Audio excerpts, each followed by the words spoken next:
जय माँ भगवती, जय माँ दुर्गा। आप सभी भक्त जनों को दुर्गा अष्टमी की पावन शुभकामनाएं। आज के इस विशेष वीडियो में हम आपको सुनाएंगे माँ दुर्गा और महिषासुर के बीच हुए उस महायुद्ध की कथा, जिसने अधर्म और असुरता का अंत कर धर्म की विजय को सुनिश्चित किया था। यह वो दिव्य गाथा जब देवताओं की पुकार सुनकर स्वयं आदि शक्ति ने अवतार लिया। नारी शक्ति की सबसे प्रबल, सबसे तेजस्वी और सबसे करुणामयी रूप माँ दुर्गा के रूप में। इस दिव्य कथा को अंत तक जरूर सुने और करें माँ के चरणों में व्रत, श्रद्धा और समर्पण अर्पित। वीडियो को लाइक, शेयर और कमेंट जरूर करें। चैनल को सब्सक्राइब करें ताकि माता रानी की कृपा आप सभी पर बनी रहे। अब चलिए आरंभ करते हैं दुर्गा अष्टमी की महागाथा। या देवी सर्वभूतेषु मां शक्ति रूपेण संस्थिता, नमस्तस्यै नमस्तस्यै नमस्तस्यै नमो नमः। ब्रह्मांड की सृष्टि के आरंभ में जब सत्व, रज और तम की शक्तियां कार्यरत थी, तब आदि शक्ति स्वयं ब्रह्मा, विष्णु और महेश में विभाजित हुई। ब्रह्मा ने सृष्टि की रचना की, विष्णु ने पालन का कार्य संभाला और महेश ने संहार की लीला प्रारंभ की। किंतु ये सब शक्तियां तब तक अधूरी थी जब तक उन्हें स्त्री ऊर्जा का संबल नहीं मिला। यही शक्ति जब किसी अधर्म या अत्याचार के विरुद्ध उग्र होती है, तब वे दुर्गा का रूप धारण करती है। अष्टमी वह दिन जब शक्ति अपने चरम रूप में प्रकट होती है और संसार की समस्त नकारात्मकताओं का अंत कर सकती है। यही वह दिन है जब माँ दुर्गा ने महिषासुर नामक राक्षस का संहार कर धर्म की स्थापना की थी। देवी पुराण, मार्कंडे पुराण और सकंद पुराण में दुर्गा अष्टमी का विस्तार से उल्लेख मिलता है। देवी भागवत में कहा गया है कि जब जब अधर्म बढ़ता है और धर्म लुप्त होने लगता है, तब तब देवी स्वयं प्रकट होती हैं। अब आइए जानते हैं उस दैत्य का जन्म कैसे हुआ जिससे इस धरती पर अराजकता फैल गई। महिषासुर एक असुर और महिषी माता के गर्भ से उत्पन्न हुआ था। उसके पिता रंभासुर ने भगवान ब्रह्मा से कठोर तपस्या कर ये वरदान प्राप्त किया था कि उसे कोई देवता या राक्षस मार नहीं सकेगा, केवल एक स्त्री ही उसका अंत कर सकेगी। रंभासुर की मृत्यु के पश्चात महिषासुर ने राज्य संभाला और शक्ति की प्राप्ति हेतु कठोर तपस्या में लीन हो गया। हजारों वर्षों की तपस्या के बाद जब ब्रह्मा जी प्रकट हुए तो उसने मांगा, हे ब्रह्मदेव, मुझे अमरता का वरदान दे। ब्रह्मा जी बोले, जो जन्मा है उसका अंत निश्चित है, अमरता संभव नहीं, कोई और वर मांगो। तब महिषासुर ने छल पूर्वक कहा, मुझे ऐसा वर दें कि मुझे कोई देवता, दानव या राक्षस ना मार सके, केवल स्त्री ही मेरा अंत कर सके, वे भी तब जब वे युद्ध कर सके।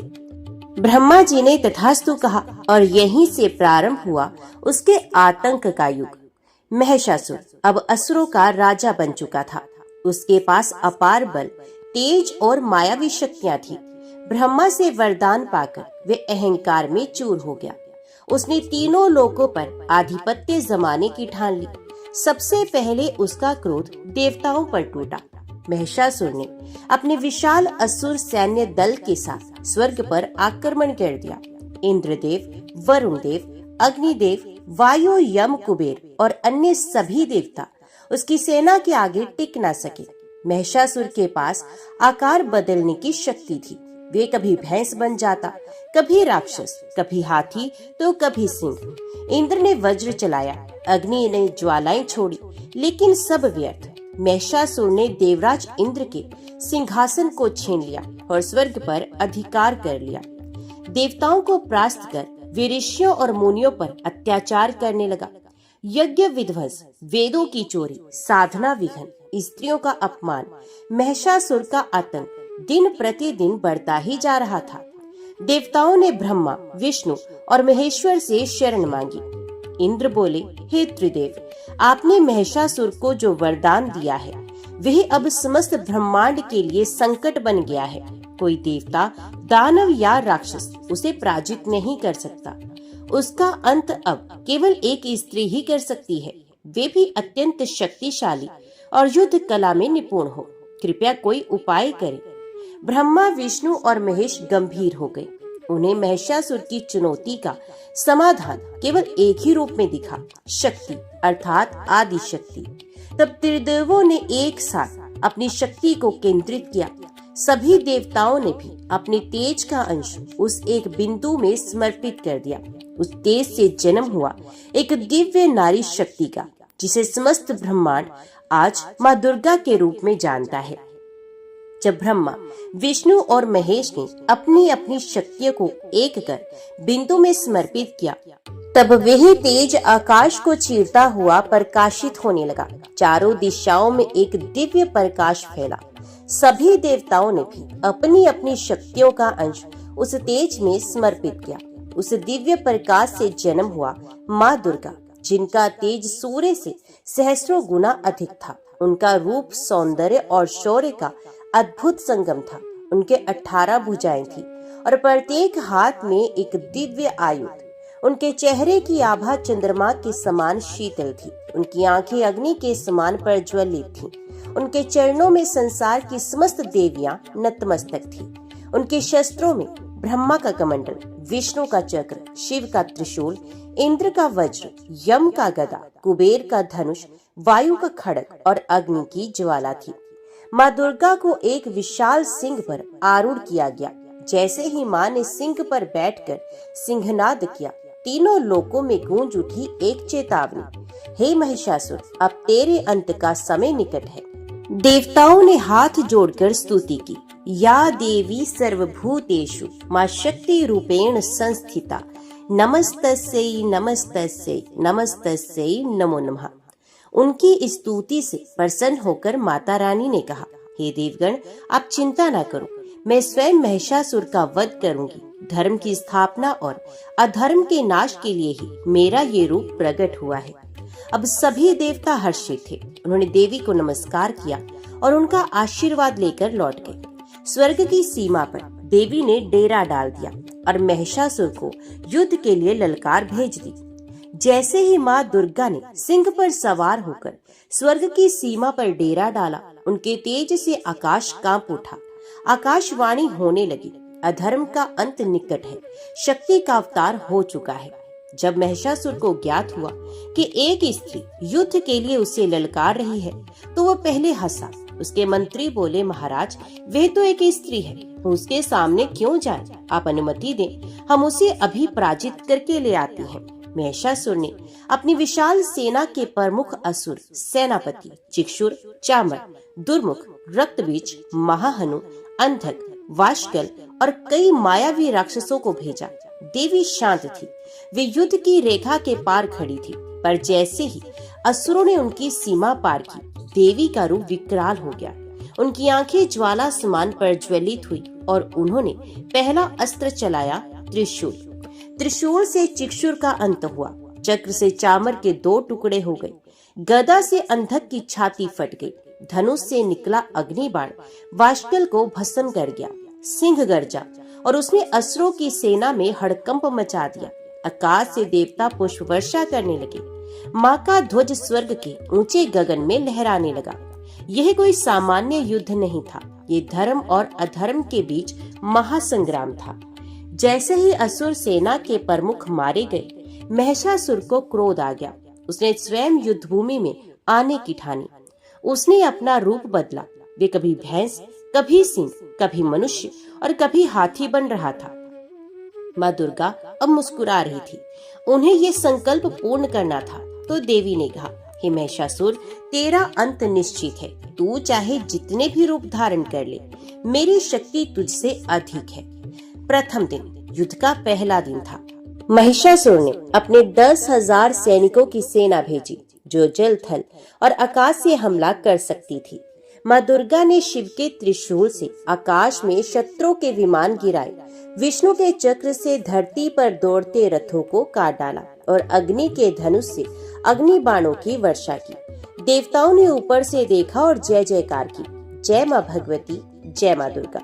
दूसरा दिन, असुर सेनापति दुर्मुख ने माया रची और माँ दुर्गा के सामने उनके ही जैसे 10 रूप बना दिए, जिनसे भ्रम हो गया। माता मुस्कुराई। उन्होंने अपनी आंखों से तेज की अग्नि निकाली और माया रूपों को जला डाला। तीसरा दिन, अब देवी ने अपना विकराल स्वरूप लिया, कालरात्रि, जिसकी सांसों से पर्वत हिल जाए और चरणों की आहट से पृथ्वी डोल उठे। उस रूप से महाहनु नामक राक्षस का अंत किया गया, जिसने अब तक 4 देवताओं को बंदी बनाया था। चौथा दिन, माँ के सिंह ने युद्ध में भाग लिया। उस दिन सिंह ने 1000 असुरों को अकेले ही समाप्त किया। देवी ने कमंडल से अमृत छिड़का, जिससे देवताओं की शक्ति लौटी और उन्होंने भी असुरों का प्रतिरोध किया।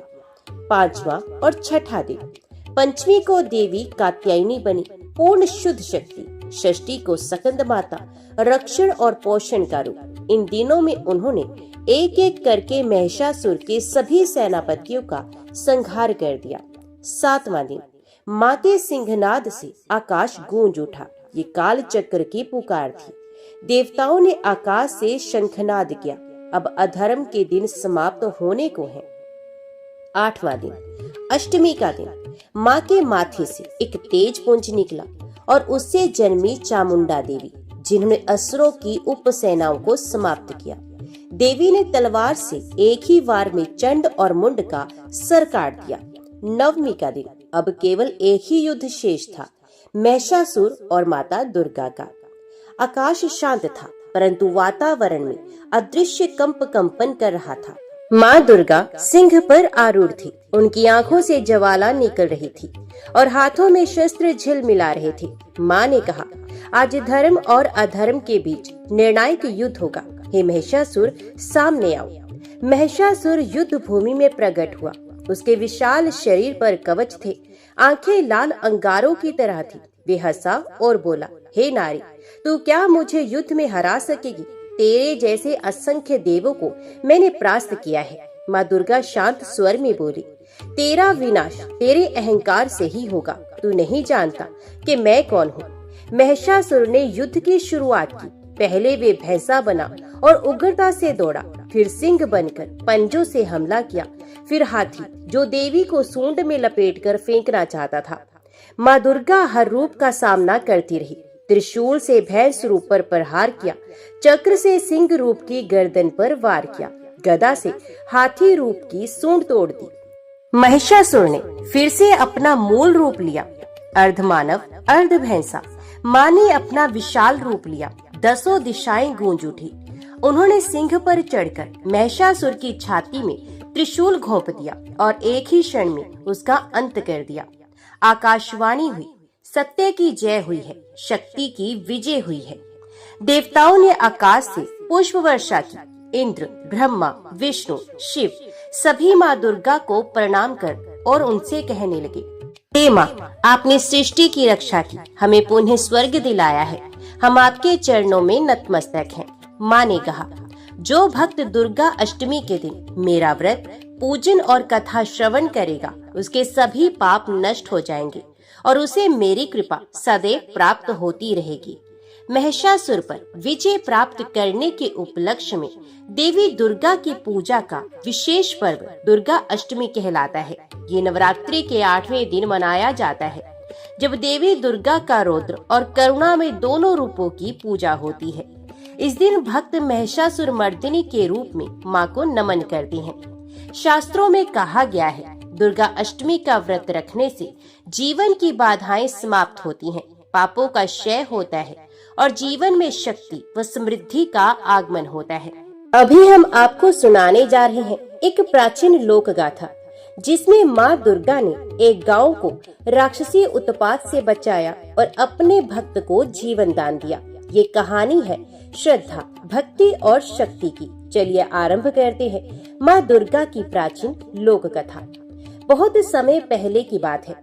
उत्तर भारत के एक छोटे से गांव कांचनपुर में देवी दुर्गा की एक प्राचीन मूर्ति थी। गांव के लोग उसे जगदम्बा माई कहते थे और वर्ष में 2 बार नवरात्रों पर वहां बड़ा मेला लगता था। गांव के बाहर एक बुढ़िया देवी माई रहा करती थी, जो हर दिन माँ दुर्गा की पूजा करती और उनके नाम का भजन गाया करती थी। लोग उसे पगली कहते, पर वे कहती, माई आएंगी, रक्षक बनकर आएंगी। जब संसार रोएगा, माई हंसकर संकट हरेंगी।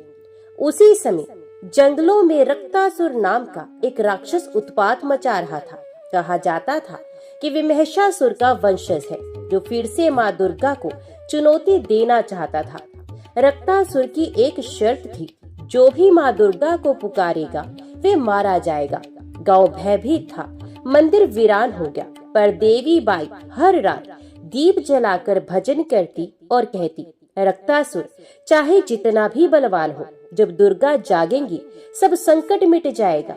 और फिर एक रात देवी बाई ने आंखें बंद करके जोर से पुकारा, हे महाकाली, हे जगदम्बा, आओ अपने बच्चों की रक्षा करो। आकाश से तेज बिजली गिरी, मंदिर का दीपक जल उठा और फिर माँ दुर्गा की मूर्ति से तेज प्रकाश निकला। माँ दुर्गा स्वयं प्रकट हुई, शेर पर सवार, हाथों में चक्र, शंख, तलवार और त्रिशूल। उन्होंने देवी बाई की तरफ देखा और कहा, अब तू चैन से दे, अधर्म का अंत होने को है। जंगल में रक्तासुर ने गर्ज कर कहा, मैं फिर से तेरा अपमान करूंगा, हे दुर्गा। माँ ने त्रिशूल उठाया, युद्ध आरंभ हो गया। धरती कांपने लगी, आकाश में रक्त की वर्षा हुई, पर माँ दुर्गा के त्रिनेत्र में ज्वाला थी। उन्होंने चक्र से रक्तासुर के दोनों भुजाएं काट दी, तलवार से उसका मस्तक और फिर त्रिशूल से उसका अंत कर दिया। गांव में शांति छा गई। अगली सुबह जब लोग मंदिर पहुंचे तो माँ की मूर्ति के आगे एक नई मूर्ति दिखी, देवी बाई की, जिसमें लिखा था, जिसने सच्चे मन से पुकारा उसी में माँ का वास हो गया। उस दिन से हर अष्टमी को गांव में देवी बाई मेला लगता है। माँ दुर्गा के साथ उसकी भक्त की भी पूजा की जाती है। जय माँ दुर्गा। माता का आशीर्वाद सदैव आपके साथ हो। अगर आपको ये कथा पसंद आई हो तो वीडियो को लाइक करें, अपने दोस्तों और परिवार के साथ शेयर करें और चैनल को जरूर सब्सक्राइब करें। कमेंट में जरूर लिखें, जय माँ दुर्गा, जय माता दी। अगर आपको भी माँ दुर्गा पर अटूट श्रद्धा है तो ये कथा आपके हृदय को छू जाएगी। आगे की वीडियो को भी अंत तक जरूर सुनिएगा और चैनल को सब्सक्राइब करना ना भूलेगा, ताकि माँ की महिमा हर घर तक पहुँचे। चलिए अब सुनते हैं एक प्राचीन लोक गाथा माँ दुर्गा और उनके एक सच्चे भक्त की। बहुत पुरानी बात है। एक ऐसा समय जब धरती पर धर्म की ज्योति मंद पड़ रही थी। राक्षसों का अत्याचार इतना बढ़ चुका था कि देवता तक परेशान थे। त्राही माम पुकार हर दिशा में गूंज रही थी। उसी काल में एक छोटा सा गांव था, नवग्राम, जो पर्वतों से घिरा, जंगलों से आच्छादित और आध्यात्मिक ऊर्जा से परिपूर्ण था। इस गांव में एक वृद्ध ब्राह्मण देवधर अपनी पत्नी गायत्री और पोती भव्या के साथ रहता था। देवधर दिन रात माँ दुर्गा की उपासना करते। वे हर अष्टमी को उपवास रखते, माँ को पुष्प, कनेर और धतूरा अर्पण करते और गाते, या देवी सर्वभूतेषु माँ शक्ति रूपेण संस्थिता, नमस्तस्यै नमस्तस्यै नमस्तस्यै नमो नमः। भव्य छोटी थी और उसकी आंखों में माँ दुर्गा की भक्ति की वही चमक थी। अपने दादा के साथ बैठकर कथा सुना करती और हर बार पूछती, दादा, क्या माँ दुर्गा सच में हमें बचा सकती हैं? देवधर मुस्कुराकर कहते, ना सिर्फ बचा सकती हैं बेटी, माँ तो इस सृष्टि की रचयिता भी है। एक दिन अचानक गांव में एक संकट आ गया। पास के जंगलों से राक्षसी प्रवृत्ति वाला एक दैत्य कलासुर निकल आया। वे गांव को उजाड़ता, खेत जलाता और लोगों को अपहरण कर लेता था। लोगों में भय का साम्राज्य स्थापित हो गया। राजा ने सेना भेजी, पर कलासुर के पास रुद्री शक्ति थी। उसे किसी साधारण अस्त्र से मारा नहीं जा सकता था। देवधर जानते थे अब एक ही आश्रय है, माँ दुर्गा। उन्होंने पूरे गांव को इकट्ठा किया और 9 दिन का अखंड दुर्गा यज्ञ शुरू किया। दिन रात गांव की स्त्रियां जय माता दी के जयकारे करती। हर स्त्री ने कन्या पूजन का आयोजन किया और छोटे बच्चों को देवी स्वरूप मानकर उनका पूजन किया। भाव्या भी हर दिन माँ की मूर्ति के सामने दीप जलाती और कहती, माँ इस गांव को बचा लो, आप ही हमारी रक्षा करो। अष्टमी की रात्रि को जब मंत्रों का उच्चारण चरण पर था, तब माँ दुर्गा ने अपना तेजस्वी रूप प्रकट किया। गांव की देवी मंदिर की मूर्ति से प्रकाश की एक तेज लहर निकली और माँ चंद्र घंटा के स्वरूप में प्रकट हुई। उनका वाहन सिंह, हाथों में शस्त्र, नेत्रों में तेज और वाणी में करुणा। माँ का ये रूप देखकर सबको अद्भुत शक्ति का अनुभव हुआ।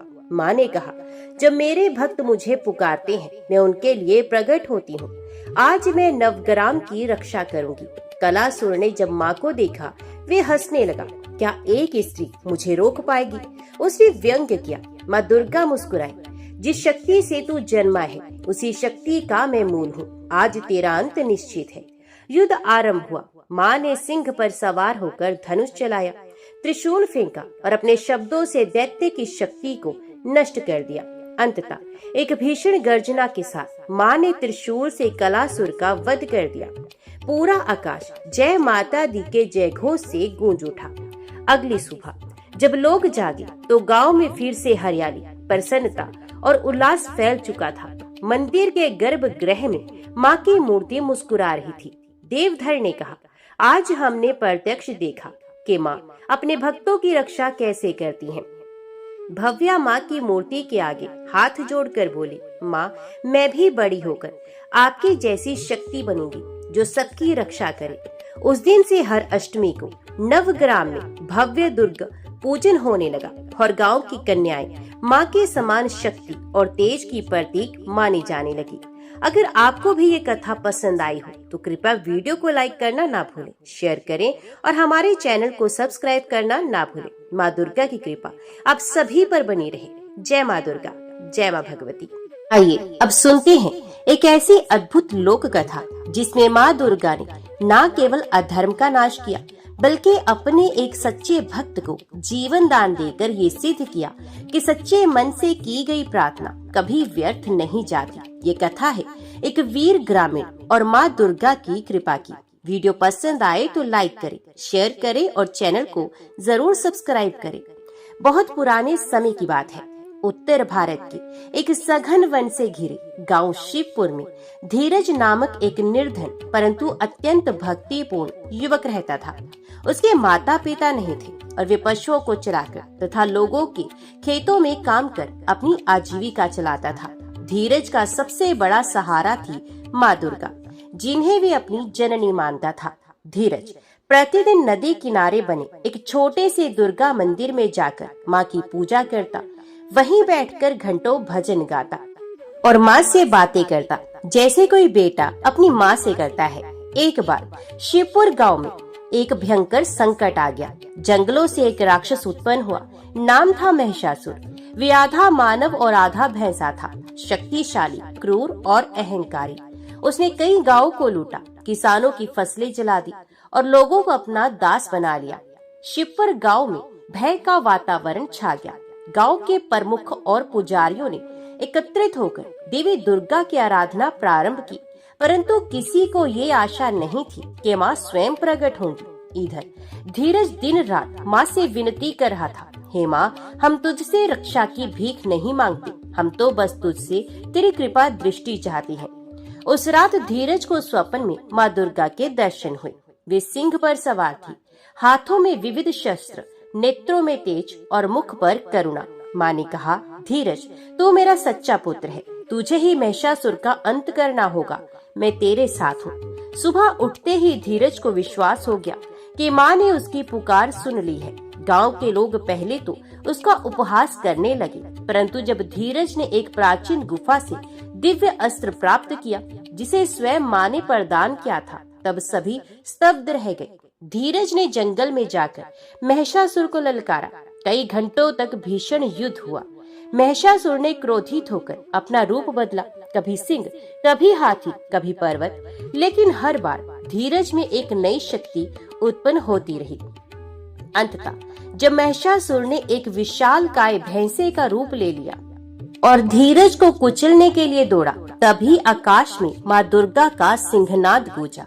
माँ ने दिव्य रूप में प्रकट होकर महिषासुर का वध कर दिया और धीरज को अपने आंचल में समेट लिया। गांव के लोग दौड़कर आए। धीरज बेहोश था, पर उसके मुख पर दिव्य तेज था। माँ दुर्गा ने कहा, ये मेरा सच्चा भक्त है, इसकी भक्ति ने मुझे बाध्य कर दिया प्रकट होने के लिए। जो भक्त निष्काम भाव से मेरी उपासना करता है, मैं स्वयं उसकी रक्षा करती हूँ। धीरज को होश आया तो माँ अदृश्य हो चुकी थी, लेकिन उनका वरदान साथ था। गांव में फिर कभी राक्षस नहीं आए। फसलें लहलहाने लगी और शिवपुर का नाम हुआ शक्तिपुर। तब से हर साल दुर्गा अष्टमी पर लोग धीरज की कथा गाते हैं और माँ दुर्गा के मंदिर में विशेष पूजा करते हैं। ये सिद्ध हो गया कि सच्चे मन से की गई भक्ति से माँ प्रसन्न होती हैं और अपने भक्तों पर अपनी कृपा बरसाती हैं। जय माता दी। यदि ये कथा आपको भावुक कर गई हो तो कृपया इसे शेयर करें। माँ दुर्गा की कृपा सभी तक पहुँचाए। चैनल को सब्सक्राइब करें और कमेंट में लिखें जय माँ जगदम्बा, जय माँ अम्बा। उत्तर भारत के पहाड़ी इलाकों में एक छोटा सा गांव था सुरंगपुर। चारों ओर हरियाली, पर्वतों की गोद में बसा, नदियों से घिरा और जंगलों की छाया में लिपटा हुआ। ये गांव दिखने में जितना सुंदर था उतना ही दुखदाई भी था वहाँ के लोगों के लिए। सुरंगपुर में हर घर में कोई न कोई पीड़ा थी। किसी के खेत सूख गए थे तो किसी के बच्चे बचपन में ही मर जाते थे, तो कोई स्त्री बांझ कहलाती, तो किसी का पति असमय चल बसता।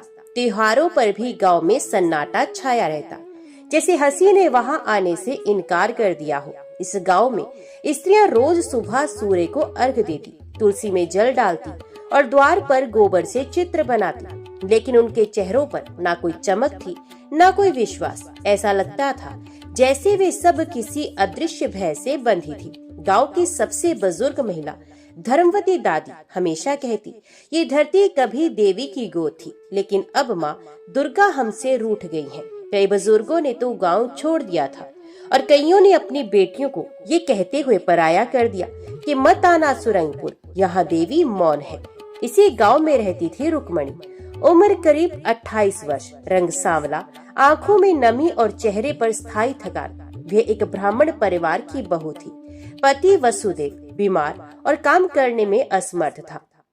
उनके पास कुछ नहीं था, न संतान, न धन, न कोई मददगार। 2 वक्त की रोटी के लिए रुक्मणी जंगल से लकड़ियां काटकर लाती और गांव में बेचती। रुक्मणी के लिए हर दिन एक युद्ध था, गरीबी से, बीमारी से, समाज से और सबसे बड़ी बात अपने भाग्य से। एक रात्रि आई जब गांव में बहुत तेज आंधी चली, बिजली कड़की और आकाश से वर्षा बरसने लगी। छप्पर से टपकते पानी के नीचे बैठकर रुक्मणी ने अपने फटे आंचल से देवी दुर्गा की मिट्टी की मूर्ति को ढका। वे रोते रोते कहने लगी, हे माँ दुर्गा, सुना है तू चंड मुंड का वध करती है, तो क्या मेरे भाग्य का भी अंत नहीं कर सकती? मैं न धन मांगती हूँ न सुख, बस एक झलक दे दो माँ कि तू मौन नहीं, तू जीवित है। उस रात वे भूखी सोई, लेकिन जब सोई तो कुछ विचित्र हुआ। स्वप्न में वह एक विशाल जंगल में थी, चारों ओर अंधकार था और अचानक वहां एक प्रकाश प्रकट हुआ। उस प्रकाश में एक तेजस्वी नारी प्रकट हुई। 8 भुजाएं, आंखों से दिव्य ज्वाला, शरीर पर लाल वस्त्र और मुकुट से निकलता हुआ तेज। रुक्मणी स्तब्ध थी। देवी ने कहा, रुक्मणी तू अकेली नहीं है, मैं तेरे भीतर ही हूँ, पर मैं वहीं प्रकट होती हूँ जहाँ विश्वास हो। तू मेरी सच्ची भक्त है। अब समय आ गया है कि तू मुझे फिर से इस गांव में जागृत करे। देवी ने आदेश दिया, 21 दिनों तक व्रत रख, नवदुर्गा की पूजा कर और 108 बार मेरे नाम का जाप कर। कोई बाधा आए तो भी मत डगमगाना। मेरी कृपा से तेरा भाग्य बदलेगा और गांव का भी। रुक्मणी घबरा गई और वे बोली, माँ मेरे पास ना तेल है, ना घी है, ना अन्न है, पूजा कैसे करूं?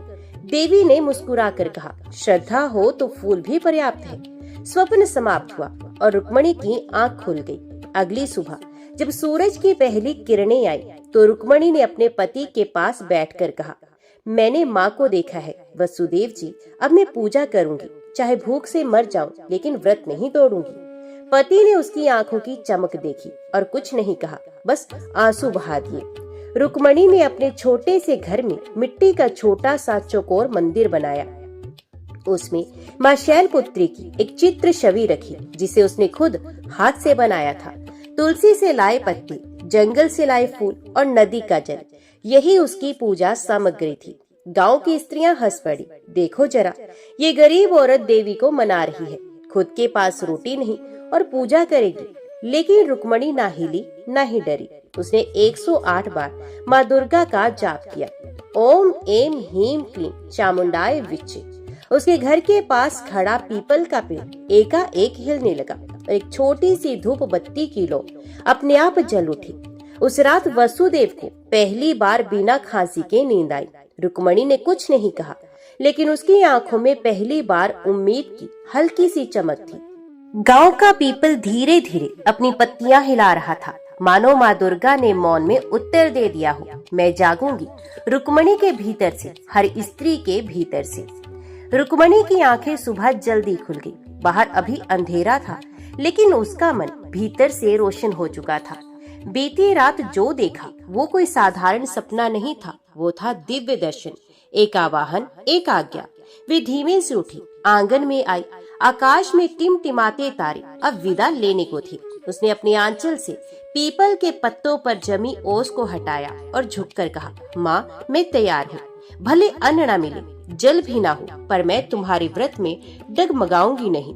उस स्वप्न में माँ की आंखें अब भी रुक्मणी की स्मृति में जल रही थी। ऐसा तेज, ऐसा सौंदर्य, जैसे अनगिनत सूर्यों का प्रकाश एकत्रित हो गया हो। वे याद करती रही माँ के वो 8 हाथ, एक हाथ में त्रिशूल, संकट का नाश करने वाला, दूसरे में कमल, करुणा का प्रतीक, तीसरे में चक्र, न्याय का प्रतीक, चौथे में गदा, रक्षक का प्रतीक, और बाकी हाथों में वर मुद्रा, अभय मुद्रा, धनुष और जल पात्र।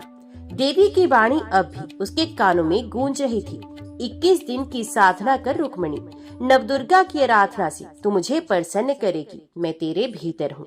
उसने लकड़ी के एक छोटे से पटरे पर लाल कपड़ा बिछाया, एक मिट्टी के कलश में जल भरकर नारियल रखा और ऊपर आम के 5 पत्ते।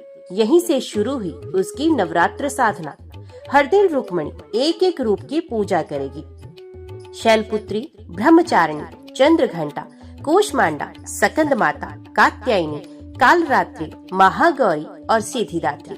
जब गांव की कुछ स्त्रियों ने देखा कि रुक्मणी सुबह सुबह तुलसी के पत्ते, आंवले की डाली और नदी से लाया जल लेकर पूजा कर रही है, तो हंसी उड़ाने लगी और कहने लगी, कहाँ ये भूखी औरत और कहाँ देवी की आराधना। माँ दुर्गा की तो घी, कपूर, चंदन चाहिए, ये क्या पत्तों से पूजा करेगी। रुक्मणी ने कुछ नहीं कहा। उसका ध्यान अब संसार से हटकर केवल माँ की ओर था। दूसरे दिन सुबह जब वे नदी से जल लेने गई, तो रास्ते में एक सूखी झाड़ी के नीचे कुछ पड़ा दिखा। पास जाकर देखा, एक अज्ञात स्त्री की थैली, जिसमें कुछ पूजा सामग्री थी, कपूर, हल्दी, चंदन, रोली और लाल चुनरी। उसने चारों ओर देखा, कोई नहीं था। वे समझ गई माँ ने भेजी है ये थैली, जैसे संकेत दे रही हूँ, मैं तेरे साथ हूँ। अगले दिन का उपवास सबसे कठिन था। वसुदेव का बुखार हो गया था और घर में दवा तक नहीं थी। ऊपर से खुद भूखी रुक्मणी को चक्कर आने लगे, लेकिन उसने ना जल पिया न फल खाया, बस माँ का नाम जपती रही। रात को जब वसुदेव को पसीना आया, उसका बुखार टूट गया। ये रुक्मणी के लिए कोई छोटी बात नहीं थी। माँ ने फिर संकेत दे दिया, साधना सच्ची हो तो चमत्कार होता है। चौथे दिन दोपहर को एक वृद्ध आई, गठरी ला दी, बाल बिखरे, आंखों में गहराई, और बोली, बिटिया सुना तू माँ की पूजा कर रही है। रुक्मणी ने सर झुकाकर कहा, हाँ माई। वृद्धा ने मुस्कुराकर एक थाली आगे रखी। उसमें 5 बेलपत्र, थोड़ी मिश्री और एक मिट्टी का दीपक था। उसने कहा, माँ के लिए है, ले जा और 8वें दिन मुझे बुला लेना। शायद माँ फिर जागे सुरंगपुर में। किसी को नहीं पता था वो माई कौन थी। वो आई भी अकेली थी और चली भी बिना किसी को बताए। रुक्मणी हर दिन माँ के 108 नामों का जप करती। उसका शरीर कमजोर हो गया था, लेकिन उसकी आत्मा प्रज्वलित थी। नवरात्र के 5वें दिन रात को माँ फिर प्रकट हुई। इस बार उनके स्वर में गंभीरता थी। रुक्मणी, तुझमें शक्ति है, लेकिन याद रख, जब कोई सच्चा भक्त भक्ति करता है तो आसुरी शक्तियाँ जागृत हो जाती हैं। आगे संकट आएगा, लेकिन तू मत डरना। रुक्मणी ने हाथ जोड़कर पूछा, माँ क्या मैं सफल हो जाऊंगी? माँ ने मुस्कुराकर कहा, तू सफल नहीं, पावन बन जाएगी। तेरा नाम युगों तक लिया जाएगा। सुबह होते ही रुक्मणी ने माँ चंद्रघंटा की पूजा आरंभ की। इस बार उसने पास की पहाड़ी से एक सफेद फूल लाकर माँ के चरणों में रखा। जब पूजा समाप्त हुई तो आश्चर्य हुआ। घर की छत से जो वर्षों से टपकता पानी गिरता था, वो एकदम बंद हो गया। ये कोई साधारण घटना नहीं थी, ये माँ की मौन स्वीकृति थी। तेरा मार्ग कठिन होगा पर मैं साथ हूँ। रात का समय था, अंधेरा जिसे पूरे गांव को निगलने आया हो। चंद्रमा के चारों ओर एक हल्का सा घेरा था, जैसे कोई संकेत हो। रुक्मणी उस रात माता चंद्रघंटा की आराधना कर रही थी। उसने घी ना होने पर सरसों के तेल से दीपक जलाया। घर की झोपड़ी के कोने में मिट्टी का मंदिर सजाया। माँ की छोटी सी छवि, तुलसी के पत्ती, आंवले की डाली और एक ही बात, निष्ठा। जैसे जैसे रात गहराती गई वैसे वैसे रुक्मणी का मन माँ में स्थिर होता गया। उधर गांव की कुछ स्त्रियां बाहर बैठी थी। उन्हें रुक्मणी की ये कठोर साधना पसंद नहीं आ रही थी और वो आपस में कह रही थी, देवी ने आज तक किसी को ऐसे दर्शन दिए हैं, भूखी रहकर ये क्या मिलेगा इसे, लगता है दिमाग फिर गया है। कुछ पुरुषों ने भी कहा, अब इसे भी देवी दिखने लगी, कल को कहेगी कि मैं ही दुर्गा हूँ। रुक्मणी को ये सब सुनाई दे रहा था मगर वे मौन रही। उसने केवल माँ के चित्र की ओर देखा और एक धीमी मुस्कान दी। रात करीब 3 बजे का समय था। वातावरण एकदम शांत था। तभी अचानक झोपड़ी के कोने में रखा पीतल का घंटा अपने आप बज उठा, बिल्कुल स्पष्ट, साफ और लगातार। वासुदेव चौंक कर उठे और बोले, रुक्मणी ये क्या था? रुक्मणी आंख बंद किए बैठी रही। माँ की मूर्ति से एक हल्की सी सुनहरी आभा फैल रही थी। उसने केवल इतना कहा, माँ आई थी। सुबह होते ही वे वृद्धा फिर आई, वही गठरी उठाई, वही मुस्कान, और उसने कहा, तो बिटिया घंटा सुनाई दिया? रुक्मणी ने हाथ जोड़कर पूछा, माई आप कौन है? वृद्धा ने केवल इतना कहा, मैं माँ की सेविका हूँ, तू पूजा कर, माँ जागेंगी। इस बार वह एक त्रिकोण आकार की मिट्टी का दीपक थाली लाई थी और कहने लगी, सप्तमी को इसे जलाना, लेकिन तब तक अपनी भक्ति पर किसी को शक मत करने देना। और वो चली गई बिना पीछे देखे। दिन बीता। अब व्रत का अगला दिन था। रुक्मणी को चक्कर आ रही थी। कई बार लगा बस अब नहीं हो पाएगा, लेकिन तभी एक बच्ची आई और बोली, माँ ने भेजा है, ये थोड़ी मिश्री ले लो, भूख मिट जाएगी। रुक्मणी ने देखा, हाथ में वही मिश्री थी जो कल बूढ़ी माई लाई थी। वे मुस्कुरा दी और कहने लगी, माँ तू देख रही है, तू साथ है। उसी दिन गांव के एक किसान के घर की गाय जो 7 दिन से लापता थी अचानक लौट आई। किसान बोला, जिस रास्ते से आई है वे रुक्मणी के घर की ओर से है। लोगों ने ध्यान दिया, रुक्मणी के घर के आसपास हवा ठंडी थी, तुलसी का पौधा लहरा रहा था और हर रात दीपक की लो बिना बुझाए जल रही थी। अब गांव के बाहर एक जंगल से एक अजीब खबर आई। एक तांत्रिक भैरवनाथ गांव की सीमा में दिखा था। वे शक्तियों को चुनौती देने वाला साधक था जो कहता था, मुझे देवी दिखा दो वरना ये पूजा ढोंग है। उसका नाम सुनते ही कई गांव वाले डरने लगे। वे सोचने लगे कि अगर वो रुक्मणी के विरोध में आ गया तो वे नारी क्या कर पाएगी। लेकिन रुक्मणी शांत रही। उसके विश्वास की लो अब बुझने वाली नहीं थी। 5वीं रात्रि को जब रुक्मणी ने माँ सकंद माता की पूजा की, तब उसकी झोंपड़ी के भीतर रखी पूजा थाली में बिना माचिस के दीपक जल गया और दीपक की लौ से निकली गर्मी से वसुदेव को आराम मिला। उसकी पुरानी सांस की बीमारी की पीड़ा थम गई। रुक्मणी की आंखें भर आई और वो कहने लगी, माँ तू सच में है, तू मौन नहीं है। अब गांव 2 हिस्सों में बट गया। एक हिस्सा जो रुक्मणी को पागल समझता था और दूसरा हिस्सा जो डरते डरते उसकी पूजा को चुपचाप देखने लगा। कुछ स्त्रियां अब रुक्मणी से पूछने लगी, दीदी माँ को कैसे बुलाया आपने, कौन से मंत्र बोले, क्या हम भी करें ये पूजा? रुक्मणी अब भी नम्र स्वर में बोली, माँ को धन नहीं चाहिए, सच्चा मन चाहिए। एक रात जब रुक्मणी जाप कर रही थी, बूढ़ी माई फिर से आई। इस बार उनका चेहरा गंभीर था। उन्होंने कहा, बिटिया अब तू देवी के निकट पहुंच गई है, लेकिन याद रख, जैसे जैसे तू माँ के करीब जाएगी, अंधकार की शक्तियाँ भी सक्रिय होंगी। तू तैयार हो? रुक्मणी ने बिना डरे कहा, हाँ माई, माँ साथ है, मुझे डर नहीं। सप्तमी की पूर्व संध्या पर सुरंगपुर के आकाश में रहस्यमय रंग छा गए थे। एक ओर भक्ति की लो धीमे धीमे जल रही थी, तो दूसरी ओर गांव वालों की आंखों में संशय अब भी बाकी था। रुक्मणी ने चौथे दिन का उपवास आरंभ किया। उसका शरीर दुर्बल होता जा रहा था, लेकिन उसकी आत्मा में अग्नि की तरह कुछ तप रहा था, दृढ़ संकल्प। उसने अपने छोटे से झोंपड़े में गाय के गोबर से लीपकर एक चबूतरा बनाया था, जहाँ माँ दुर्गा की मिट्टी की छोटी सी मूर्ति विराजित थी। वहीं उसने जल से आचमन कर आंखें मूंद कर दुर्गा सप्तशती का पाठ आरंभ किया। धीरे धीरे उसकी जीवा पर संस्कृत के कठिन श्लोक सहज बहने लगे। वे भूल चुकी थी कि भूख क्या होती है, प्यास क्या होती है। उसका चित्त अब केवल माँ की कृपा में लीन था।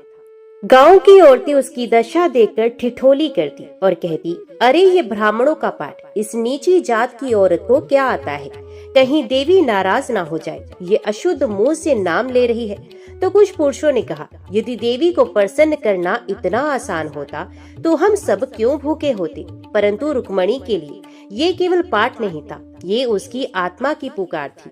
उसे हर रोज भोजन का आग्रह किया गया। कोई कहता थोड़ा दूध पी ले, कोई कहता फल तो खा ही सकती है, लेकिन वे एक ही बात कहते, मैंने माँ से व्रत का वचन लिया है, जब तक नवमी पूरी नहीं होगी अन्न जल नहीं लूंगी। सप्तमी की सुबह एक चमत्कार हुआ। गांव की सबसे बड़ी समस्या थी पशुओं का गायब हो जाना। कई हफ्तों से गांव के बैल, गाय, बकरी और बछड़े जंगल की ओर चले गए थे और लौट नहीं रहे थे। खेतों की जुताई बंद हो गई थी, दूध का मिलना बंद था। लेकिन उस दिन जैसे ही रुक्मणी ने सप्तशती के कीलक स्तोत्र का पाठ पूर्ण किया, गांव के पास के जंगल से धूल उड़ती दिखी। सब लोग दौड़कर वहां पहुंचे और देखा, सभी पशु लौट रहे थे, जैसे कोई उन्हें वापस ला रहा हो। एक बच्चा चिल्लाया, माँ ने चमत्कार किया, ये देवी जाग गई हैं। लेकिन बुजुर्गों ने उसे डांटा, छोटे मुंह बड़ी बात मत कर। रुक्मणी उस रात माता ब्रह्मचारिणी की पूजा के लिए फूल चुन रही थी, लेकिन खेत में कांटों से उसका पैर कट गया, रक्त बहने लगा। वे लंगड़ाती हुई माँ की मूर्ति के पास आई और बोली, हे माँ, तू तपस्या की देवी है, तूने भी पर्वतों पर कष्ट झेले होंगे, आज ये रक्त मेरी शक्ति का अर्घ्य है। उसने अपने रक्त से माँ के चरणों में तिलक लगाया और उसी रात जब वे ध्यान में लीन थी, माँ दुर्गा उसके स्वप्न में प्रकट हुई। उनके रूप में तेजस्वी सौंदर्य और तप का सम्मिलन था। वे बोली, रुक्मणी, तेरी तपस्या सच्ची है। ब्रह्मचारिणी रूप में मैं तेरे भीतर प्रकट हो रही हूँ। तेरा ये रक्त अर्पण नहीं, शक्ति का बीज है। तेरी पीड़ा तेरी शक्ति बन रही है। माँ ने उसे एक आशीर्वाद दिया, कल से तू दुर्गा सप्तशती का पाठ जहाँ करेगी वहाँ अग्नि स्वयं प्रकट होगी, सत्य की पुष्टि हेतु। अगली सुबह जब रुक्मणी ने पाठ के लिए दीप जलाया तो दिया बुझा ही नहीं, उल्टे उससे एक नीली लो उठी और सीधे माँ की मूर्ति के सामने खड़ी हो गई। सभी ने देखा, दीपक बिना तेल और बाती के जल रहा था। भीड़ जुटने लगी। एक वृद्धा बूढ़ी माई जो कभी मंदिर की पुजारिन रह चुकी थी, आगे बढ़ी और रुक्मणी का हाथ थामते हुए बोली, ये कोई साधारण स्त्री नहीं है, इसकी देह में माँ बोल रही है। अब ये गांव की पुकार बन चुकी है। चौथे दिन का व्रत पूरा हुआ। गांव में पहली बार एक बदलाव की लहर उठी। कुछ लोग कल तक उपेक्षा कर रहे थे, आज रुक्मणी को फूल, जल और अक्षत अर्पित करने लगे। अंत में गांव के सरपंच ने आकर कहा, यदि देवी वास्तव में जाग चुकी है तो कल 5 पवित्र घरों में दीपक श्वेत जलेंगे और हम मान लेंगे कि माँ दुर्गा स्वयं स्त्री में वास कर रही है। रुक्मणी मुस्कुरा दी। वे जानती थी माँ को अब किसी प्रमाण की आवश्यकता नहीं। वे तप की परीक्षा में उत्तीर्ण हो चुकी है। अग्नि परीक्षा अब गांव की थी। अगली सुबह 5 घरों में दीपक जल रहे थे। कोई बाती नहीं, कोई तेल नहीं, फिर भी लौ स्थिर थी। माँ ब्रह्मचारिणी के स्वरूप में रुक्मणी के चारों ओर एक दिव्य प्रकाश दिखाई देने लगा था। अब वे केवल रुक्मणी नहीं थी, वे आस्था, साहस और तप की मूर्ति बन गई थी। नवरात्र का अगला दिन उपवास, जाप और लगातार दुर्गा सप्तशती के पाठ ने रुक्मणी के देह को बहुत दुर्बल कर दिया था। उसकी आंखों के नीचे गहरे काले घेरे थे, होंठ सूख चुके थे और पांव कांपते हुए, फिर भी उसकी दृष्टि स्थिर थी माँ की मूर्ति पर। उस दिन वे माता रानी की आराधना कर रही थी, युद्ध की देवी जो शांत भी है और रौद्र भी, जिनके घंटे की गूंज से दानव थर्राते हैं और जिनका स्वरूप हर पीड़िता के भीतर जागता है। रुक्मणी ने कमजोर कंठ से श्लोक पढ़ना शुरू किया। हर श्लोक के साथ उसका शरीर कांपता और स्वर और दृढ़ हो जाता। शाम के समय गांव के कुछ पुरुष खेत में गए, जहाँ साल भर से पानी नहीं था। वहाँ बिल्कुल सूखे काले मिट्टी वाले टुकड़े पर अचानक धार की तरह पानी फूटने लगा। एक किशोर चिल्लाया, बाबा धरती फूट गई। लोग दौड़ते हुए आए और देखा, खेत में एक चश्मा बह रहा था। बिल्कुल वैसा जैसा कभी रुक्मणी के सपने में माँ ने दिखाया था। ये वही खेत था जहाँ रुक्मणी पहले दिन फूल चुनने गई थी। लोग अब धीरे धीरे कुछ जुड़ने लगे थे। वहीं से फूल, वही जल, क्या ये संयोग है? बूढ़ी माई कांपते स्वर में बोली, माता रानी का घंटा बजा है, वे आने लगी हैं। अब रोज शाम को रुक्मणी के झोंपड़े के सामने 10 से 15 लोग इकट्ठा होने लगे थे। स्त्रियां, बच्चे और कुछ बुजुर्ग। रुक्मणी ने किसी को नहीं बुलाया था, लेकिन माँ के चमत्कारों ने उन्हें खींच लाया था। माता रानी की कृपा से गांव में शक्ति का जागरण शुरू हो गया था। ये केवल चमत्कारों का उत्सव नहीं था, बल्कि स्त्री के भीतर देवी के उठने का आरंभ था।